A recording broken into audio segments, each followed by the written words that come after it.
আজকে কংগ্রেসের শ্রমিক সংগঠন যে বুদ্ধিজীবী দিয়ে পিণ্ডদান করেছে সেটা নাকি কুণাল ঘোষ মুখপাত্রকে পছন্দ হয়নি। উনি বলছেন কংগ্রেস নিজে পিণ্ডদান আগে করে দিয়েছে। উনি মনে রাখবেন এই কুণাল ঘোষ যখন জেলে ছিলেন, ওনার পরিবার যে অসুস্থ ছিল তাকেও এই মুখ্যমন্ত্রী ওকে দেখতে দেওয়া হয়নি, এই পরিবারকেও মিলতে দেওয়া হয়নি। এই কুণাল ঘোষ মনে রাখবেন এই কংগ্রেসের ওনার পিণ্ডদান করেছিল।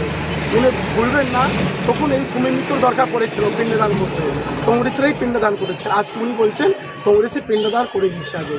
এটা মনে রাখবেন। উনি আজকে যে জেলের বাইরে আছেন উনি নিজের জন্য নয়, উনি দূষিত নয় এটা নিয়ে নয়, উনি আজকে অপরাধ নেই এটা না।